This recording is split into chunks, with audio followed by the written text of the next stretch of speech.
welcome back to the latest episode of the Master of None podcast. I am your host, as always, Stephen Murphy, joined by a special guest tonight. We have Owen Harrison, AKA OverTheHillProp. Owen, thank you very much for joining us. How are you? I'm good, thanks, Stephen. Really glad to be here and looking forward to the chat today. Yeah, we've been in contact for a while on Twitter, and we've been kind of tweeting back and forth. So eventually, it's good to get on a podcast and chat because we have plenty to chat about. Owen, if anyone isn't aware, does player ratings and articles for the Irish Examiner, and also is very active on Twitter and very good with your tweets. I have to say, enjoy your Twitter game is strong, Owen, which is great. But yeah, we plenty to talk about. We're going to talk about some Connacht, obviously Munster, the game last weekend. We've got some Irish Six Nations action to talk about this weekend. The Six Nations back, European draw, the Pro14 final. It's all good stuff to get through. But we'll start with last weekend, Owen, Munster versus Connacht in Thomond Park. Great game, first of all, wasn't it? It was a great game to watch, even if you were a neutral or a fan. Yeah, very, very exciting game. Maybe not one for the true sort of Super 14 fans with the open running, but I thought it was a brilliant game. And I was actually very interested in the tactics that Connacht brought down. I thought that they mirrored what Munster had tried to do to Leinster in the last 3 or 4 games. So I thought they looked to sort of stop Munster playing in certain areas of the pitch. They tried to pin them back consistently into the sort of their own final third and keep them back there, keep them pushed in, and then really go after the line out. And I think that sort of line out thing pressure came from the realization from the game in the sports ground over Christmas, where the Munster Maul just ripped Connacht apart. And I think the Connacht management must have had a look back at that and decided, look, if we can't compete with them on the ground, we've got to put players up into the air. And you could see sort of consistently 2 pods just going up and getting into the air and either stealing the ball, disrupting it, putting pressure on the throw. And it was very, very effective from Connacht. Yeah. And Connacht, this whole season, Connacht has really struggled with the maul. Like defensively, the maul has been very weak. The line-out hasn't been always very consistent, but it was straight. Like, we previewed that game and I said that, you know, Munster will target that, and it's a massive advantage for Munster that their pack and their maul is very solid. But Connacht, as you said, really took it apart. It's a risky enough strategy to do that, though, isn't it, Owen? Like, you're throwing lads up. If Munster do get that ball down, they're going to be hard stopped. And I think that was it. When Munster actually did win a couple of balls, they took it down, and the maul was giving them, I suppose, it was sucking in defenders, it was creating space, and it was also giving them a platform. They were winning penalties off it and then getting territory again. But Connacht were still applying that pressure, and that pressure will, I suppose, show to a lot of other teams how you go about and attack Munster. But what I did really like, and I think like it started within the first few minutes that I saw from them, was how Connacht had changed what they were trying to do. So previously you'd see an awful lot of kicking from the likes of Carty or kicking off 9, whereas I thought Connacht were very, very clever in terms of how they pushed Munster back, and they brought, like, if you look at, I suppose, the lead up to the first try, and when you're looking at that, it came from pressure on the Munster line out. Again, they put up 2 pods. The ball is won by Connacht, so they get the turnover, and then it goes wide straight away. But by going wide, they're drawing the defenders up, and then you can see Daly put in a lovely kick into the corner, and that leads to that pressure. They put them down in there. They put the line out under pressure again. Thornbury, who was excellent, absolutely unreal in the game, he sort of gets the block down. That leads to the scrum, and then you've got the Carty putting in that beautiful pass to sort of to kick it on and get that the first try and get them the lead there. But it was that I thought I was very impressed with Daly's game within that and how he was used. It was less kicking sort of inside between the halfbacks, and I thought there was a lot more kicking from the likes of Daly and the back 3. And I was actually wondering if maybe that's why Wooten was dropped, that they wanted to play this game of sort of pin Munster back, put I suppose, a priority on the kicking game from the outside backs, and that maybe the likes of O'Halloran and Porch were deemed better kickers. And that's maybe why Wooten only made the bench for that game.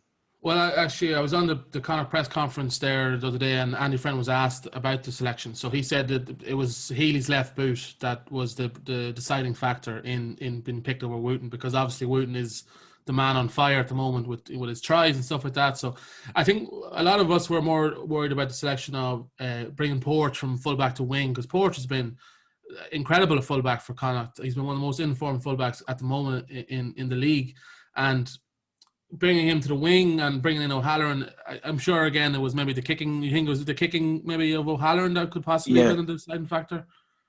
I think so. I think you're trying to get as many kicking options within that sort of back three, back five as you can, that you want to sort of take the focus away from the halfback kicking and move towards that. And I think it served them well. And I think once they actually deviated from that game plan a bit, more so in the second half, and Munster brought on their replacements and brought on the real sort of heavy guns, you could see a big difference in that.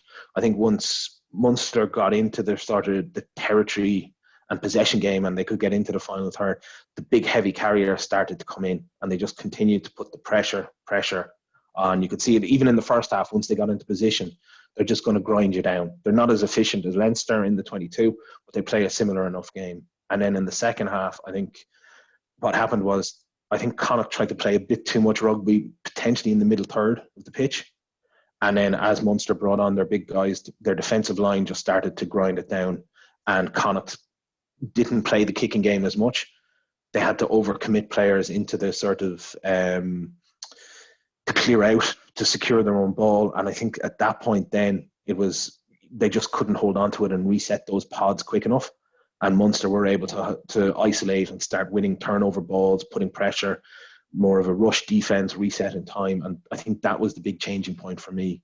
Obviously, you have the likes of sort of Carberry coming on, which makes a difference as well in terms of decision making. But I think, that to me was the big turning point. I think Connacht deviated slightly from the game plan and Munster brought on their reinforcements. And from then on, I think, but it was still close. It was leaning way more towards Munster than it was Connacht at that point. Yeah, I think bringing obviously a World Cup winner off your bench is always a nice facet to have of your game to a team. David Dale coming on, and as you said, Munster have so many jackal threats, and Chris Clote he's one of those players that if he's not on your team, you absolutely hate him because he's just such a menace. Do you know what I mean? Like and I say this as I said on Twitter, it's a compliment and an insult. Like, he's so cynical, but like in a good, like if you're honest, if you're supporting him, it's brilliant. It's very clever. He slows down ball and he's like, oh, sorry, and like he doesn't know what he's doing. Do you know what I mean? And he's fantastic. What is he leading the Pro 14 in turnovers or jackals? He's definitely up there.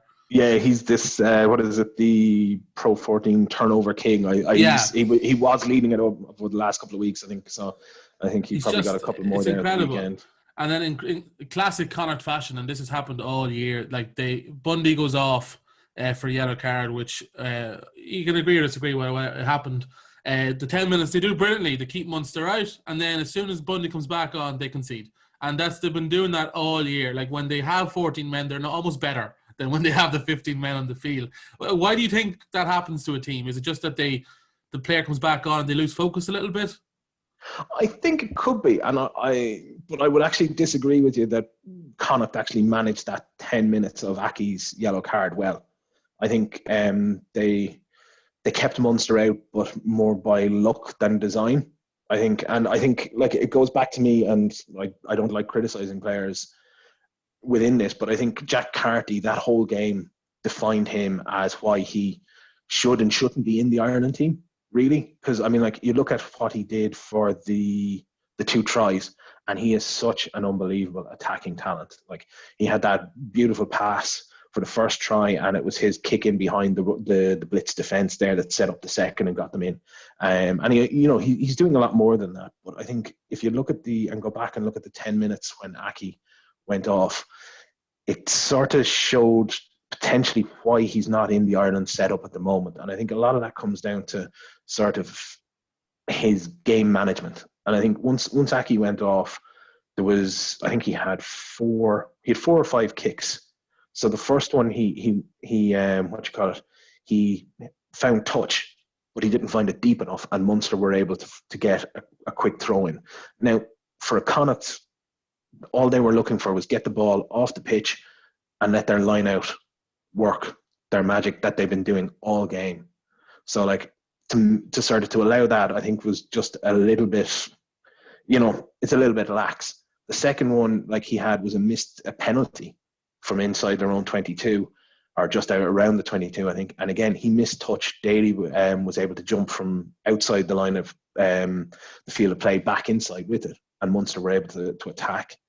I think there was a third exit then deep close to his own goal line, where you could even hear on the television his players were saying, get it into the stands. And he kicked it into the centre of the field to Haley. And then there was one where they sort of were more in a more attacking position in the middle third of the pitch, where he hit a grubber through, again behind the blitz defence, but it went straight to Haley. And I think it's those sort of four things that, on the flip side of the such good attacking play that he does, that would really impact what Ireland want to do. And I think from that, like, Ireland's game is defined on sort of, again, similar to Munster and Leinster, playing in the right areas of the pitch. And if you're giving up territory and possession like that I see as being a huge sort of, black mark against someone. If they're doing that and not able to manage the game, that will counteract against them in terms of things like call-ups to the Ireland squad. And I think if Carty can manage that, the attacking points that he brings to his game will certainly see him inside the sort of the Ireland setup. Yeah, I think Carty, we've been saying it for a while now, his best is by far one of the best in the country, if not the best at the moment. But his lows are also one of the lowest in the country. So, like, yeah. If you look at a performance graph of him, it's very up and down. Like against Leinster, the Connacht win against Leinster, he was the best player on the pitch. He managed that game fantastically, flawless. And then, the next week he could come out against a Zebre or Benetton and have a bit of a stinker. And I don't know, we've often said, is it the fact that the big games he just focuses more, he gets more up for it, and then when you're playing a Zebre, he just kind of like, maybe the focus drops a little bit. And it's very frustrating because, as we said, we know how good he is and how good he can be, and it's his best is brilliant, and he's the attacking mindset that an Ireland could really use at the moment. But as a head coach of an international team, and the way that we are playing, I'm sure he would give you a bit of nightmares because, as you said, the small margins and the small mistakes that he does make could be costly, especially at international level. So he's a very hot topic, and rightly so. I obviously think he should be in there. He gets such a bad rep from the Japan game in the World Cup, and it's just such a bad narrative because he was the one few actual glimmers of hope from that Japan game, and he just sort of, his name is tarnished with it now, and it's a real shame in that sense. But would you, if you were Andy Farrell, would you have him in the panel, or would the small mistakes be too much of a deterrent? I think for the game that they're trying to play, Ireland are trying to play at the moment, I think what they're looking for is a level of consistency, and I don't think it's necessarily the flair sort of game and thing that Carty can bring. I think if Carty gets a level of consistency there, I think he's right back into it in terms of doing that. And it's not dissimilar to the likes of, say, JJ Hanrahan, who is, came as being, under 20, World Player of the Year candidate. He's in there, he can play, and we know he can do brilliant things. Like we've seen him for Munster do it down in Claremont, and he can pull a game like that. But I think you then look at sort of what has happened in the big games against Leinster. And again, like Carty, it's not necessarily his problem. A lot of those problems happen up front where they're getting, if you don't have a platform, if you don't have a service, you're not going to look great as a 10. And I think, but again, his kicking has gone awry. He hasn't nailed all of his kicks when he's been in those big games. And I think there's been a level of consistency there, or a lack of consistency with him. And I think even with some of that, I think some of the sort of the hype around the likes of Ben Healy that has come through has been because of the way JJ has maybe played in the big games. You look at sort of Healy's emergence this season, and I think an awful lot of the fan hype came from the fact he was the guy who would, at the end of games, last kick of the game inside his own half, he could nail it. But if you go back and look at it, what else did he do during those games? I think the focus was purely on that. Ben Healy is a great player. You know, he can be a really good player, but the guy needs time to develop. It's no different to the likes of Harry Byrne at Leinster. These guys are young. They don't have the experience. They don't have, I suppose, the time. Or they haven't had the time to develop within like the Pro14 and then up to the sort of the Heineken Cup level. And they need a bit more of that before they can be considered for Ireland. I mean, I wasn't one of the ones calling for Healy to go up, but I can see why people jumped on board that, and particularly with the likes of sort of the Irish obsession with the 10 has to be your place kicker and things like this. It sort of drags it out that bit further. Can I say the term le petit général? Because who doesn't love saying that? Who doesn't love saying it? But no, I totally agree. Ben Healy is. I was calling for a while ago because I'm not the biggest JJ fan, just because of what you said. I think there's a couple of those games against Leinster where if he slots those penalties, I think Munster get the win, and that is the headline, as you said. There's obviously more going on, but I just feel like there's a ceiling of what he can do for Munster.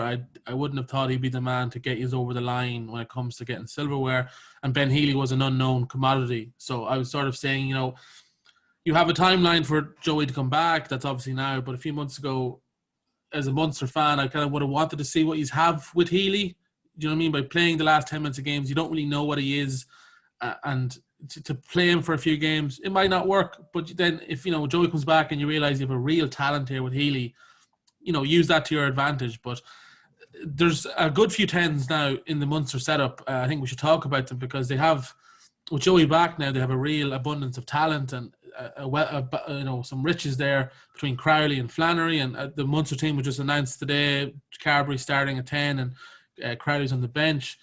What is your kind of ranking of those players? And JJ obviously being one of those players where we're not sure where he's going to go or if he's going to stay or not. So what's your kind of opinion on that? Well, I think there's a couple of points within that. I think first of all, you've got to acknowledge the rumours of JJ leaving at the end of the season. His contract is up. You've got so many guys coming through. I think potentially the fact that Rory Scannell has signed is not a good sign for JJ staying on at the end of the season, because I think Munster seem to be looking at how they can create a system to keep as many of these players and involve them in as many games as possible.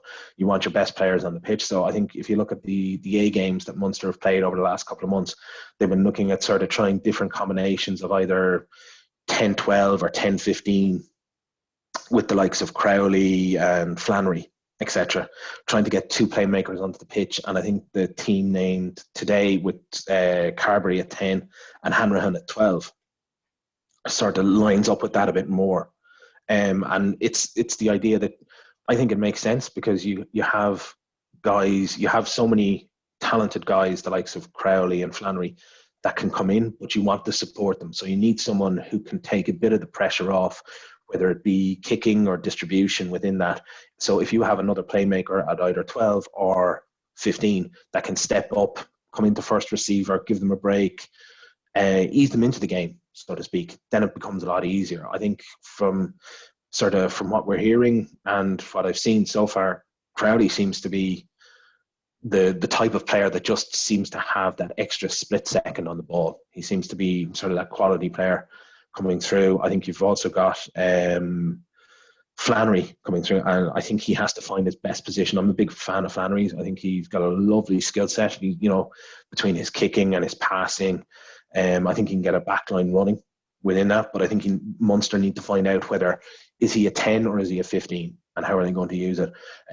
Crowley has sort of spent his time between 10 and 12 more so than anything else, and whether they want to continue that, because I think the IRFU will see Carberry as the main 10 going forward. So I don't think it's more a case of who's backing him up. And if you have someone like Scannell who can play 12, maybe with one of the younger 10s inside, do you need JJ within that setup as well? And that's something that Munster and JJ need to sit down and sort of sort out in the next while. But we're sort of aware that he's been linked with a couple of teams in France and maybe elsewhere at the moment as well. I think it would be a good option for both. If JJ isn't in the future plans, why not go to France, enjoy some nice French lifestyle, and get some nice bit of cash. It's a win-win for both, in fairness. But as a Munster fan, every time now you watch Carberry, are you petrified in the back of your head? I'm sure, like, there has to be a level of like, oh, please be okay every time he goes on the pitch.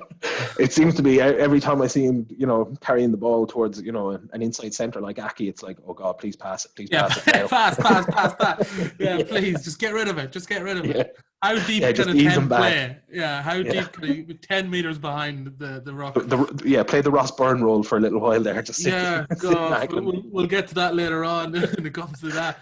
Um, the Crowley and the Flannery. Crowley that was trying. O'Gara tried to nab him, didn't he? Try to ship him off, yes.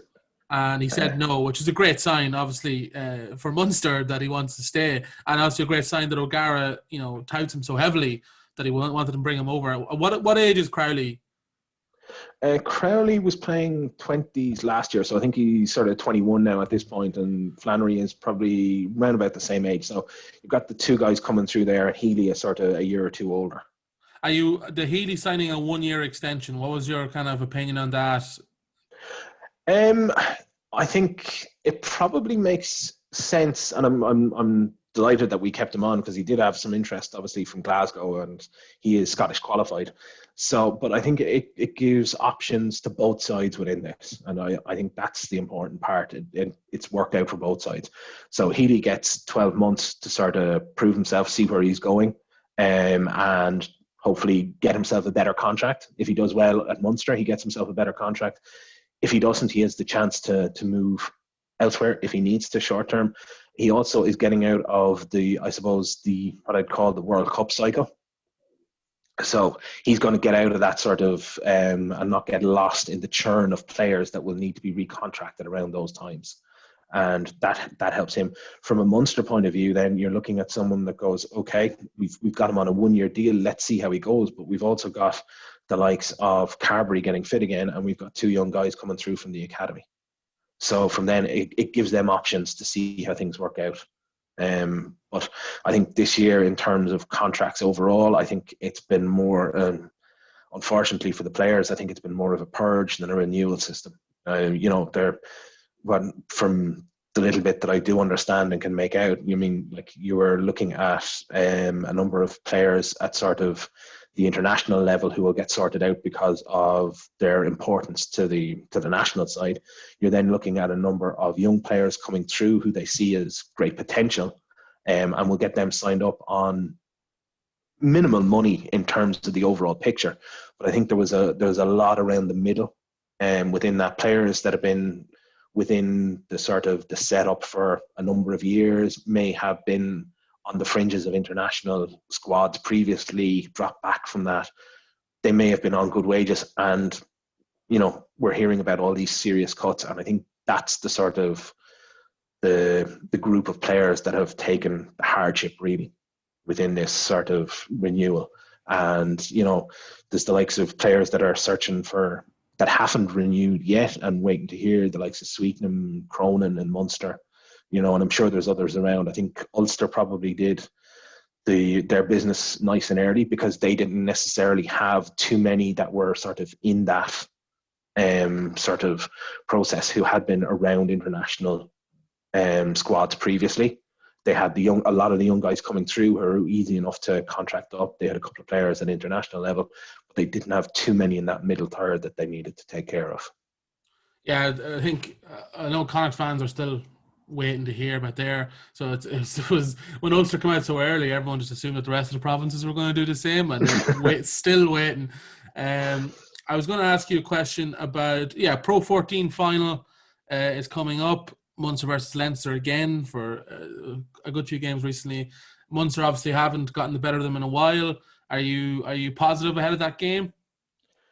I'm not sure positive is the way I would look at it. I'm waiting to hear what's going to happen, particularly around the sort of the RFU player welfare and how they're going to manage the minutes, because for any of the international players, they've now got 5 weekends potentially coming up. So they've got 2 Six Nation games, followed by a Pro14 final, followed by the round of 16 for the Euros, and then the European quarterfinals after that if they progress.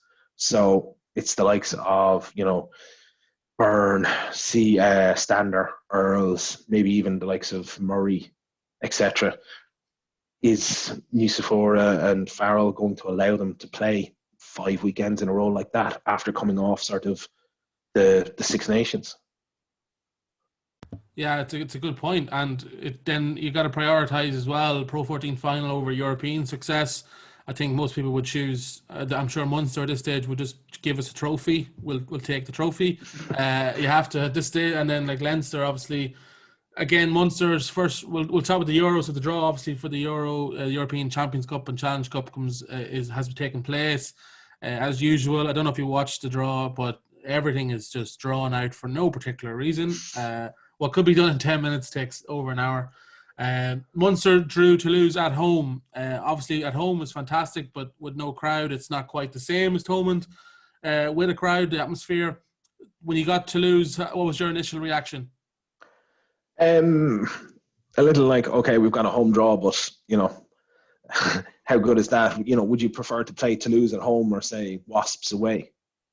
And I think, look, but that's just the luck of the draw. I think Munster and Johan van Graan, and I think Larkham has already spoken about it in the press, is that, you know, they're going to focus on the Pro 14 final, and that's their priority for the moment. And I think for Van Graan, particularly, beating Leinster and winning silverware has to be the aim this year. He has to get silverware somewhere. I think either the Pro 14 seems the most sort of, well, the easiest option now that they're into a final.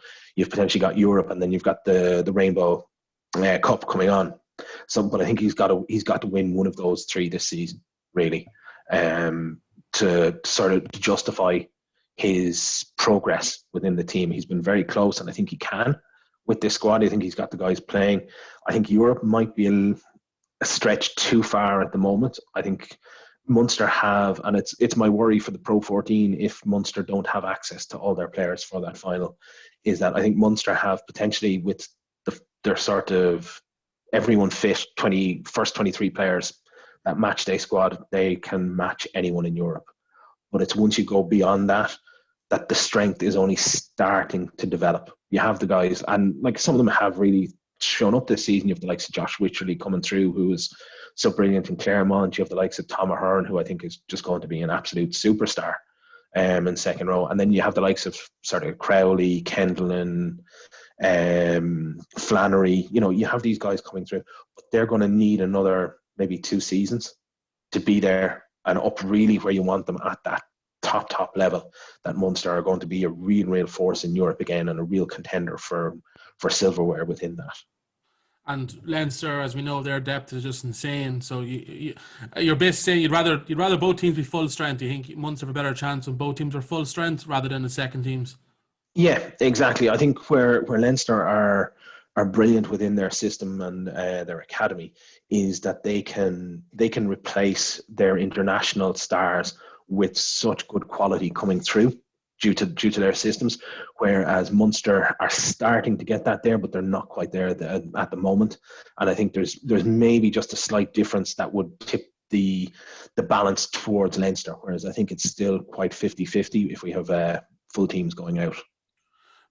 In terms of over the entire season, how have you rated Munster's performances? Because they've always just been doing enough to get the wins. You know what I mean? I remember watching the first game against Scar, I think it was, and they looked really like just they couldn't get anything going on the offensive side, and then a manic last 10 minutes, and they got the win. But then that sort of has set the ball rolling now, is just grinding out wins in classic Munster fashion, and it really, you know, just dominating teams in certain areas and doing enough.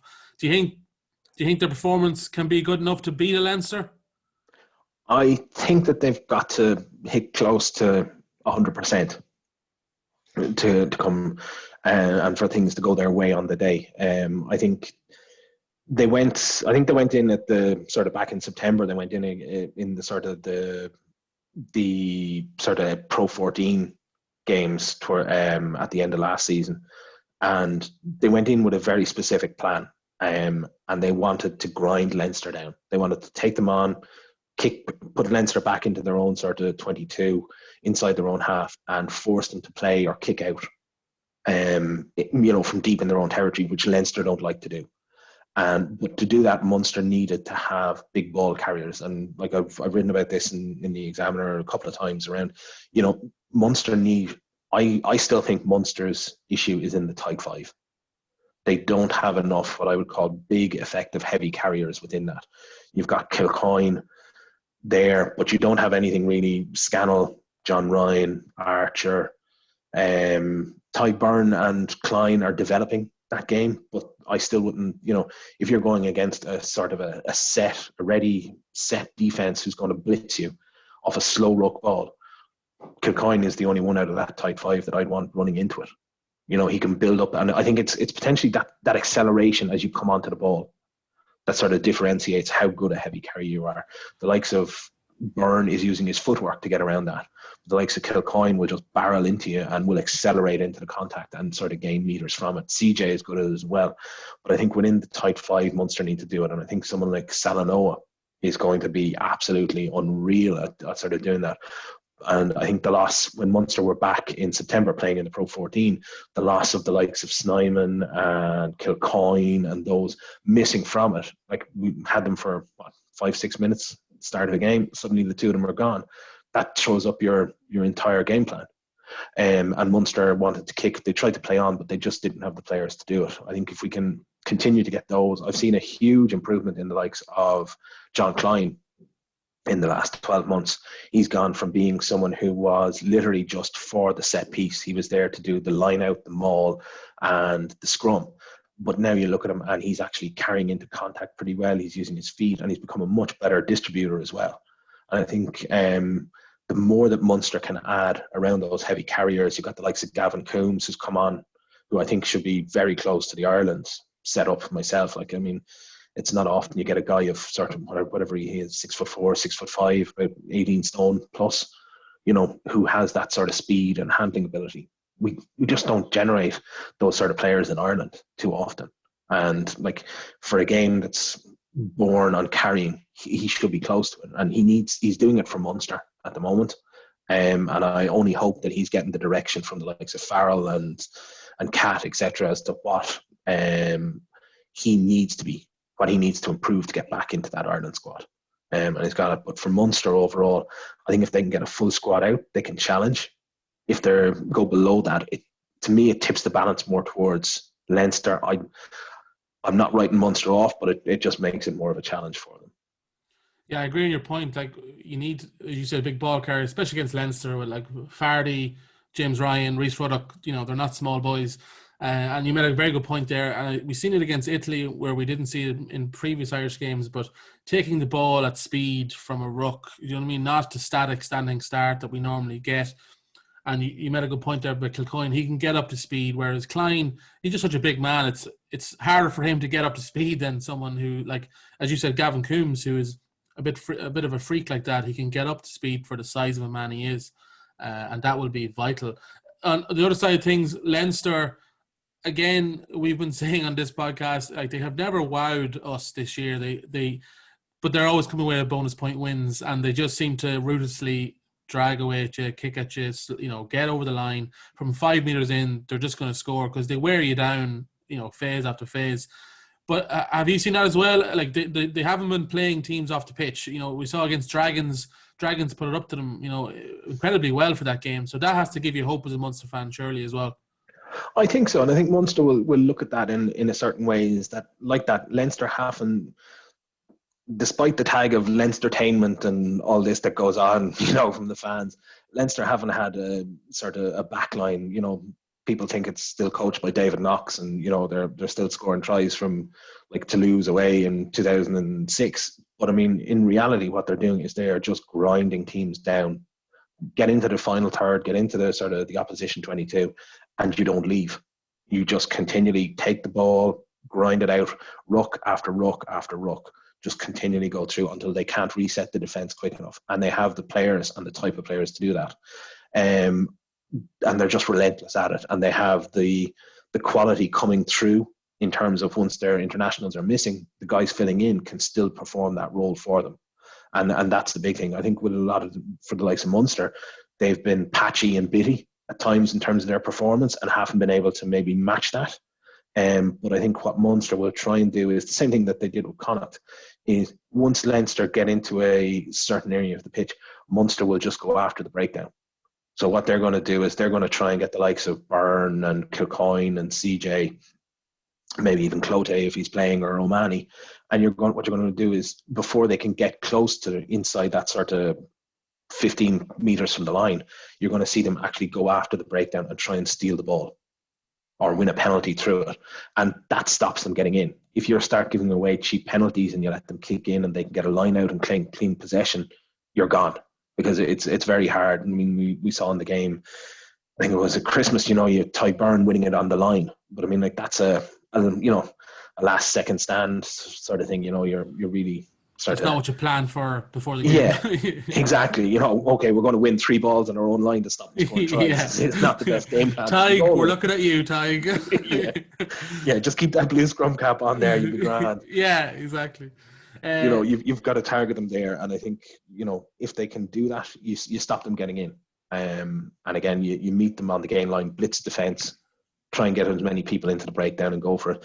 But again, it does leave you open that if you overcommit to the breakdown, can they go wide early and just sort of try and get a mismatch with numbers?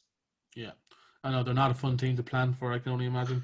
We'll look towards, again, Europe. We've taught Munster to lose. Leinster drew Toulon at home. I think we both expect Leinster to come through that.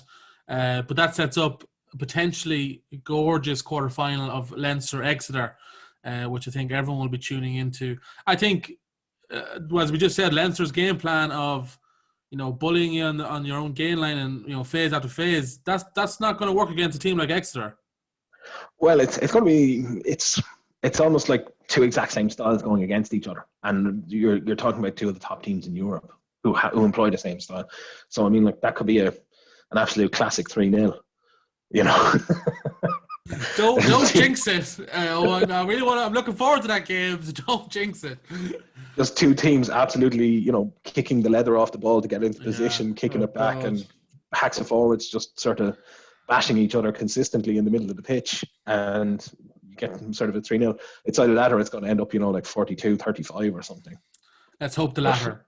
Yes, exactly. Hope to see a few tries in it if it does get that far. And Connacht then, they got Leicester away. I mean, it's not the Leicester team of old, but I suppose how do you think they can potentially get on there? So Connacht's record away in England is just terrible. It's awful, but they have won 5 on the trot away from home. Their record away from home at the moment is much better than their home record.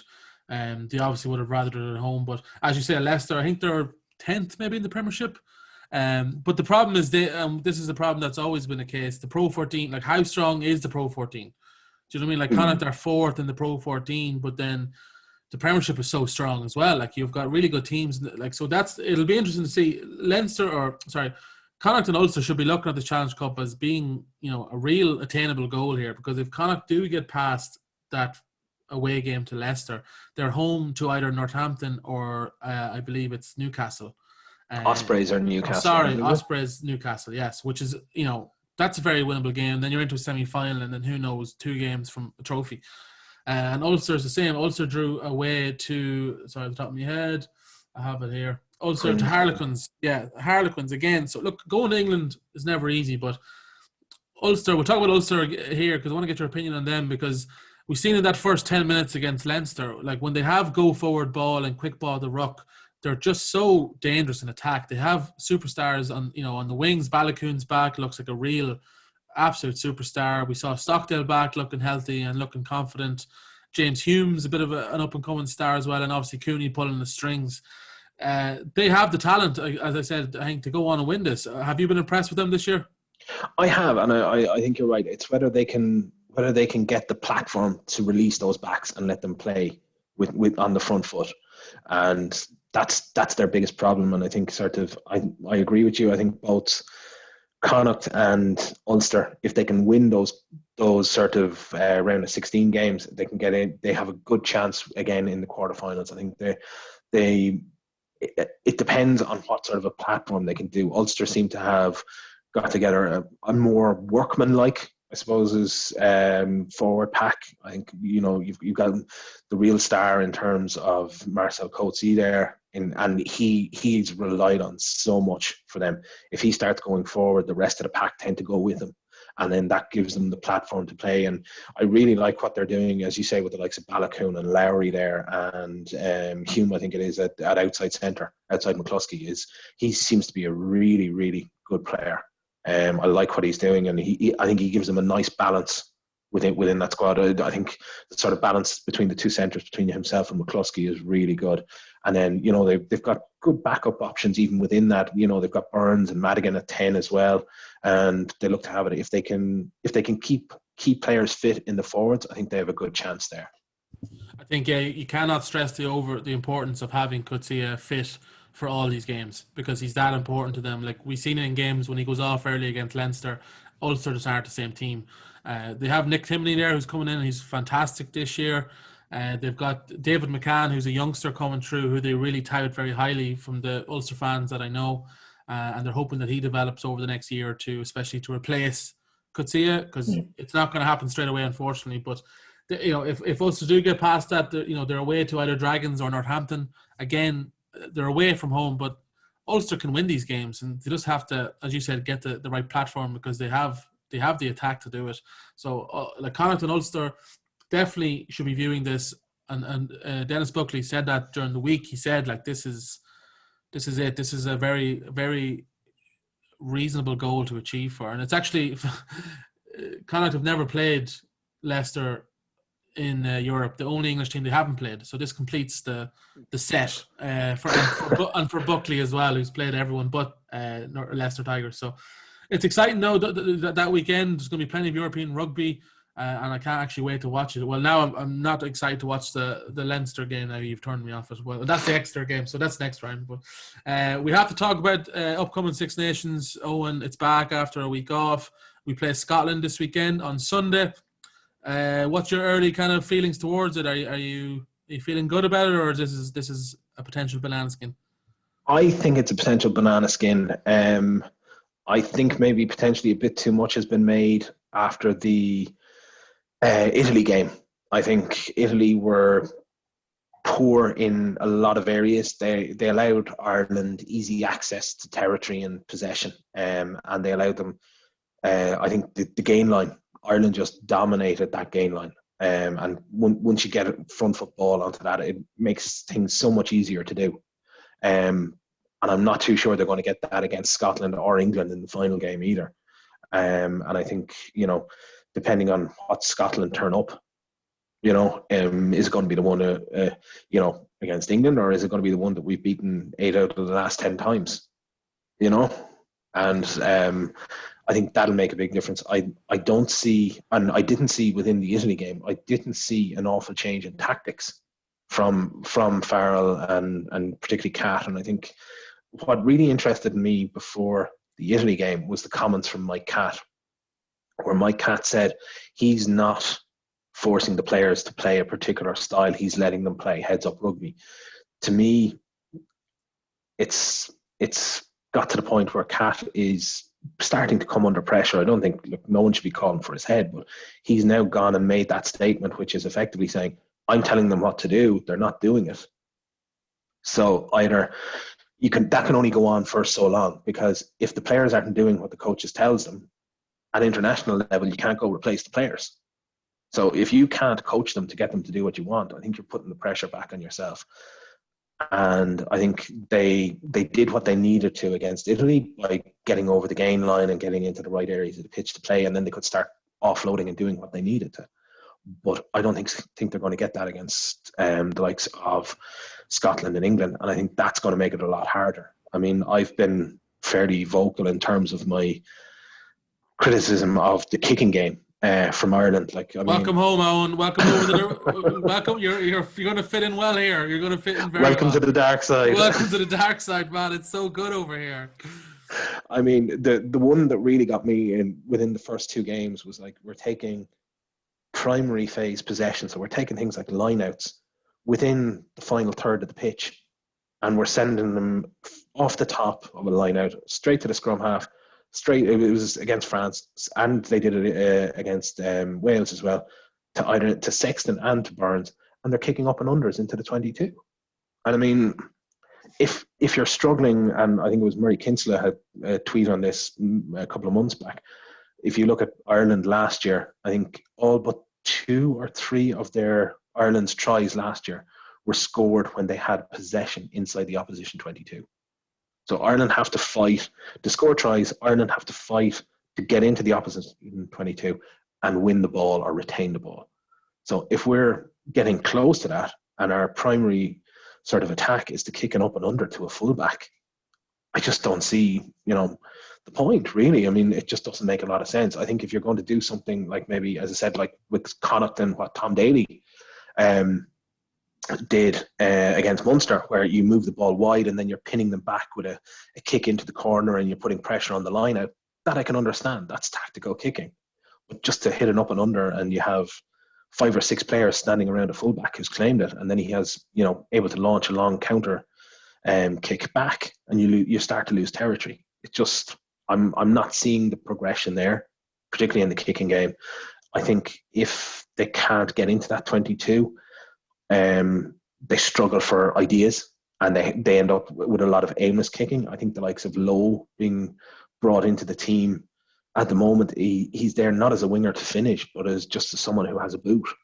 And like, if you're picking a winger for his kicking game, you're not going to be looking to run or score too many tries, I don't think. I also think that you're then looking at, I suppose, some of the question marks then around, as I said, Cat. But I think what they did do against Italy, and it'll be interesting to see with the selection going for Scotland, is do they keep the likes of Kilcoyne, Kelleher, include all 3 second rows, so to speak. You have Henderson, Ryan and Byrne, and CJ then at number 8. And that gives you more and more ball carriers to try and get that front football. And I think they may do that, and you may see the likes of Healy, Herring, maybe even Porter and Furlong are maybe a closer call than to make. But I think I like what I've seen from Furlong again. He tends to distribute the ball from a sort of a first or second receiver. He does a lot of that maybe Porter is more of a sort of a carrier and a sort of a clear out at the breakdown. But I'd like to see Ireland just be a bit more expansive. And I think also the one thing that I've been underwhelmed by, I suppose is the best way, is the transition game.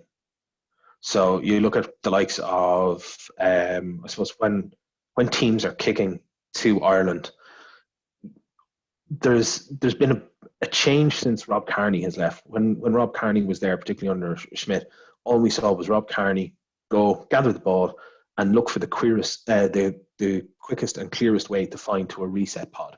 So he just ran straight back at a group of Irish players, reset the pod, and then they decided. Conor Murray sat down. They had a little discussion at the back of the breakdown, waited for everything to settle, and then passed the ball out and started again. With Hugo Keenan there, I think they're attacking, and they're looking to maybe throw a bit more of an offload. It's either Stander or himself generally takes the ball, but we're not looking to move it wide. When a defence is kicking the ball back to us, they're aiming to hit either Stander or Keenan, and their defence is then lined up to go and target them. So you have a good set line running straight at them, and all Ireland seem to be doing or targeting is running straight back into that defensive line, maybe throwing an offload as they get into contact. But there has to be more space out wide. If the defensive line is set and coming towards you, I think I would like to see Ireland start to spin the ball wide and look at moving it quicker when they get transition ball, because the defense, if it's a box kick and stuff, the defense is set there, but you should be able to stretch them a bit more. But my only worry is that they're picking wingers like Lowe, etc., who are brought in for their kicking rather than necessarily their counter-attacking, and this is a limitation of what we're seeing from that. Yeah, it's to touch on a few points. So yeah, he said Mike Catt said that he's not telling players necessarily, strictly what to do, which I don't buy for a second, because as you said, that stolen line out against France, which has now become infamous, there's nothing in Billy Burns' makeup or DNA that makes him want to kick that ball without being told to do it. I've watched Ulster now for 2 years. Billy Byrne is not that player. He's just not. He's attacking minded. So saying that, that wasn't what he was told to do is, I just can't buy that. I think your points. We're not playing the way that really makes or brings the best out of our players. James Lowe is one of the best finishers, best runners with the ball, potentially in the world on his day. And we've seen it, time and time again with Leinster. He's freakishly strong, like fending people off with one arm. And we have him as a kicking, just as a kicking winger. And it's so disheartening to watch because, I've always been an advocate for more of a expansive play style. And I'm not saying like when the ball lands in our 22, let's, a little dink over the top or, out the back. I'm not saying like ridiculous stuff, but there's no way anyone can tell me that we are benefiting from this style of play. We're clearly not. We've lost 2 games out of 3. Scotland is no easy, feat to beat them. And England at the end, away in Twickenham. Oh, sorry, that's home. That's a home game for us. Yeah. But still, at the same time, what happens if we lose both these games and we lose 4 games and only win once against Italy? Like, what does it take for Ireland to wake up and realise this isn't working? Just because other great teams are doing this kicking game, and it's not working for us, why do we stick at it? And I get the South Africa argument, but I think South Africa are I always feel very hard to pronounce this word, anomaly. And I always find that, they had an incredible set of group of players that worked for. You know what I mean? They had these brutes like Orgy Steinman and, Damon Dale Ende as your centre and these monsters of men that it worked. We don't have that. Unfortunately, we don't. We'd love to have that style of players, but we don't. So why aren't we using to our strengths? Like Robbie Henshaw and Gary Ringrose are fantastic centres that are more than capable of playing attacking style rugby. Hugo Keenan is built for attacking rugby. I'm not saying be ridiculous. If we have to kick it sometimes, I get that. But this isn't working what we're doing. And there doesn't seem to be any change on the horizon. Is that fair to say? I think so. I think things changed, particularly around the sort of the breakdown interpretations, maybe around 2018 before the Rugby World Cup. And I think there was a big move away from where Ireland had been strong, where you keep possession and you continually just build the phases.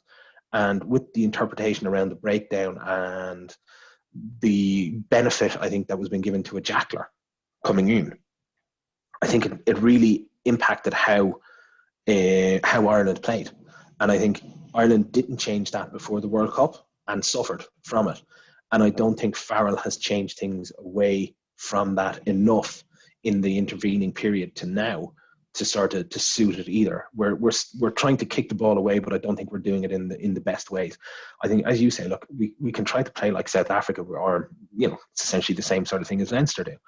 But once you get to international level and you pick against the bigger teams, like you say, against the likes of South Africa, England, even France, and those, you're not going to beat them up physically and win the game line just by, running straight at them. You've got to do something a little bit different. And I agree with you. I don't think it's necessarily about going and playing, 1970s barbarian type rugby where you're running it from behind your own line. Are you sure? There's got to be Are you sure?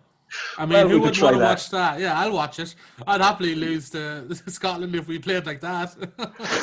But I think there's got to be some sort of middle ground there that we can have some sort of invention within the team and pick a style that will not only beat the likes of Italy comfortable, but will get us very competitive and beat the likes of England and South Africa without necessarily altering that style hugely in between the 2 games. Yeah, I watched a clip yesterday, actually. Whatever podcast that Simon Zebo does be on regularly, they had Finn Russell on, and they were talking about the Irish game this weekend. And the presenter asked Finn Russell, she said, are you shocked to see Ireland so rigid in the first few games? And he said, no.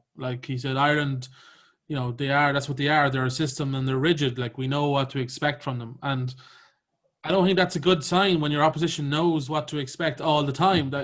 I know it's rugby and that can kind of happen, but the way he was saying it, he didn't fear us at all. Do you know what I mean? I'm not saying Finn Russell fears many, but there was no he sounded incredibly confident going up against an Ireland team. Well, I think there's that level of predictability within it, and I think if you look at a lot of what Ireland do in attack, so much of it is based around Sexton at 10 and what he can do, what he can do and what he brings to it. And I think Farrell is creating a essentially a rod for his own back, because he's picking. Sexton is, whether Sexton wants to admit to this or not, is sort of on a downslope now in terms of his performance. He's not the same player he was 3-4 years ago, and Ireland have to manage that. There's no doubting that Sexton is still the best 10 in the country, and probably by some margin at this point still. But Farrell is still creating that rod for his own back, because Farrell has him as captain. He's part of the leadership group. He's running the attack around him. And you can't continually go in there and continue to give him 70, 80 minutes in games. And then when he's missing for a game like France, everything goes on Billy Burns, who has, maybe he had 60 minutes against Georgia or something like that as his only thing, apart from coming on for a couple of minutes at the end of each game, where he has nothing to do, nothing really that he can prove or even learn from it much. Guys, whoever is going to replace Sexton needs to come into a system that will suit a lot of players, not just one, but also needs to be given that time. And it's the same thing that we talked about with the likes of Healy or whatever at Munster, or even Harry Byrne coming through at Leinster. These guys need to develop and have their time. I still can't believe against Italy that, it took 70 minutes to get Burns on the pitch. And even then you had Sexton still on. Now, if you're going to do that, maybe do it just after half time, when you've got your bonus point try already. You're there and you can say, all right, Sexton moves to 12, Burns into 10, and we can sort of ease him into it. Doing it for the last 10 minutes isn't going to do anything. And still, even if you do that, you've still got Sexton there as the one who is going to make the decisions and call a lot of the stuff. So what do we learn about Billy Burns? And I feel very sorry for Billy Burns, because he's been put into that situation. And I don't think it necessarily matters whether it's Jack Carty, whether it's Billy Burns, whether it's Ross Byrne, whether it's Harry Byrne, or God knows who else coming into that thing, Jack Carty. I don't think they're still going to be asked to kick up and unders to the fullback as long as we don't change tactics. And they're still going to be put into a situation where, I think, particularly for Billy Burns, you're replacing the main goal kicker, the captain, and the guy in the leadership group. So if you only have a couple of international minutes under your belts, that's a huge ask to do. And I think that was part of the reason we didn't see Craig Casey come on for against France. I think, it was better when he came, when we saw him, and I was encouraged by the likes of Casey and Ryan Baird coming on. And I think, even blooding those guys against Italy is good. But the real thing is going to come down as to what Farrell is going to do now against Scotland. Is he going to go back? He's obviously going to keep Sexton at 10, but how many other changes is he going to have around that? And my gut feeling is, I don't think, apart from maybe keeping the likes of Kilcoyne and Kelleher in the front row, I don't think we're going to see an awful lot of changes into this team. Yeah, I think a few points again. I disagree with the whole. I'm saying this, so I still don't think Sexton's the best. Sexton is the best 10 in the country in this system, as you said. Do you know what I mean? Yeah. Because it's unfair to ask Billy Burns to play in that system, because that's not the system that made Billy Burns the player he is. It's not the system that would make Jack Carty the player he is, or Ross Byrne. It's tough to know. I think, again, just because he's kind of backing up to Sexton at Leinster as well, probably he's used to that system. But I think you've touched on one of the main problems, and everyone thinks I hate Johnny Sexton. I don't hate Johnny Sexton. Johnny Sexton, I obviously said he's best 10, him and O'Gara, back and forth, whatever.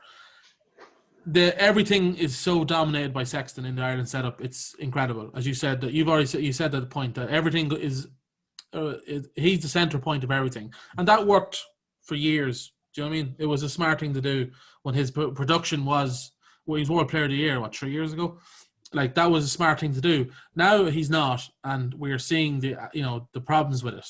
And that's why I've been saying for a while, I don't want him in there anymore, because, as you said, even when Burns comes on, it's still a Sexton-dominated world. He can't flourish in that system, and the rest of the team as well. We're playing to a system that makes him an average player at the moment with his output, whereas we could be playing a whole different system that would make Billy Burns, Jack Carty, Ross Byrne, whoever, flourish, and the rest of our players flourish.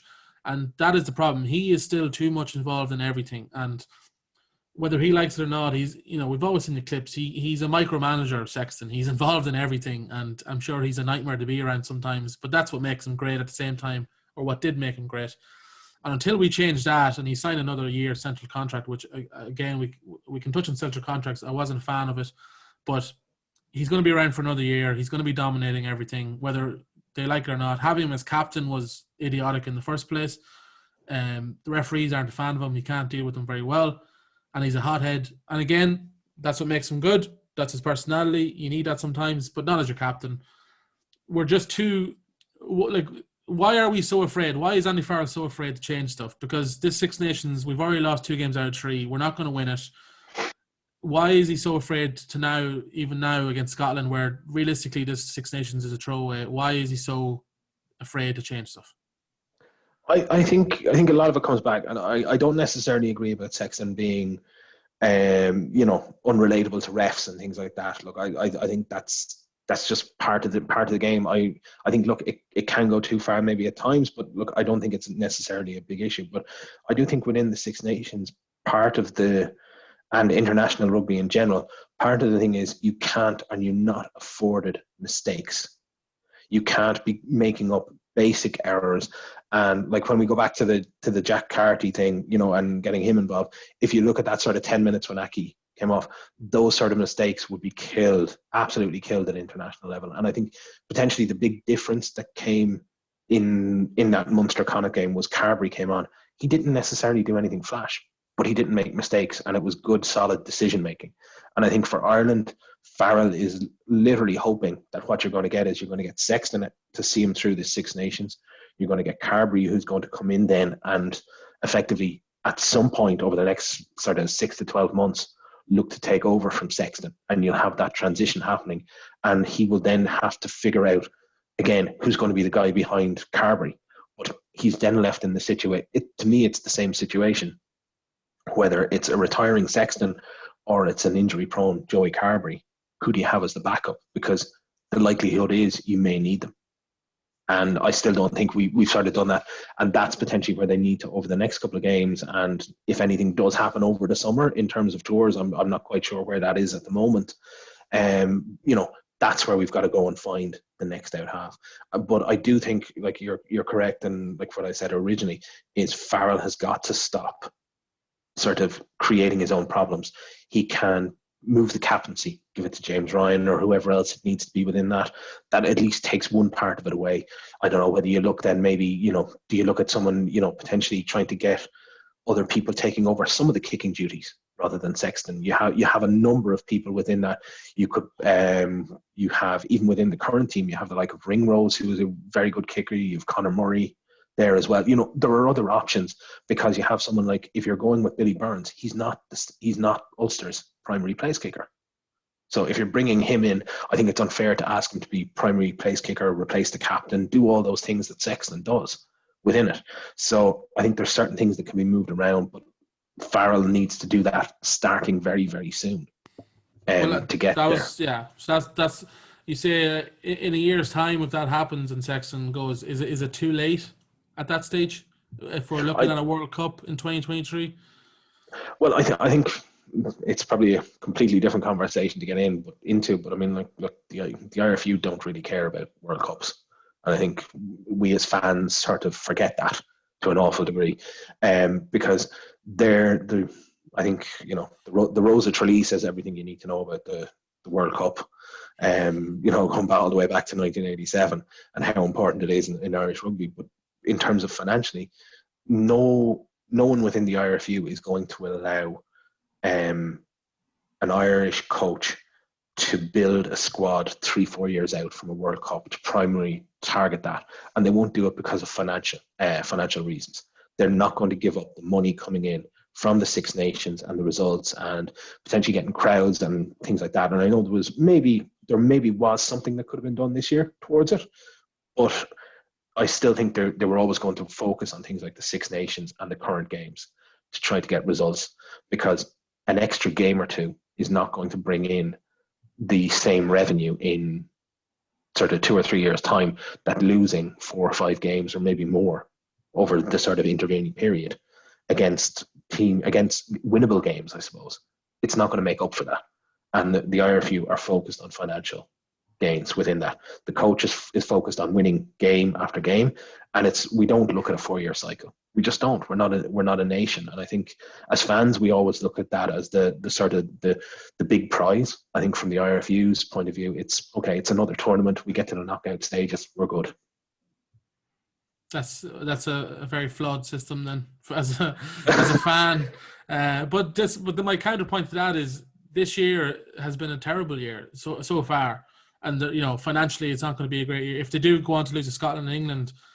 My point is there was your opportunity this year. Do you know what I mean? Because I think you're right. Yeah, I think you are right. That was your opportunity where you didn't have crowds. I think you didn't have the crowd money coming in. You were always going to be missing that. That was a given. I think you also had the reduction in the sponsorship money that was brought down. So the difference between finishing maybe third, between fifth and fourth or fourth and third was going to be a lot smaller than it would have been in previous years. So I think, they could have taken that and looked at it as a time of building. But I think what had happened there was that Farrell potentially was under so much pressure after coming out, and although they did sort of relatively well within the sort of the Autumn Nations Cup and things like that, he needed to build and get something happening in the Six Nations to sort of to cement his position and to move that style on. And I don't think he was in the position to do it himself, even if he had got the sort of go ahead from up high to do that. Yeah, it's just disappointing as an Irish fan, because you want to see them do the best they can, and as I definitely look at that team, think they're way more capable than what they are doing currently. And as you said, you make some great points with Irish Rugby. They look at it as a business instead of a game or an actual sport, and that's unfortunate about life. A lot of it is business and a lot of it is money dictated, so that's a shame. But I might start supporting Japan or something in World Cups. Maybe the USA. They might have a couple of Irish lads, so I'll start supporting them. But no, I'm only mess. Well, look, that's been great to chat to. We've obviously Scotland game this weekend. Do you think we'll do enough to get over the line? I think it'll be very close, but I'm hopeful Ireland can shade it. Yeah, I hope so too. But between Stuart Hogg and Finn Russell, it could be. Finn Russell is like the exact kind of player I'd love on an Ireland team. I know he's so frustrating to watch sometimes, but he just doesn't give a flying fuck, and I love that about him. But we'll leave it there. I appreciate that. Everyone go follow Owen on Twitter at OverTheHillProp and check out his articles and ratings in the Irish Examiner. Owen, I really appreciate you coming on, and we'll do it again sometime soon. That's great. Thanks very much for having me on, Stephen. Really appreciate it. See you soon.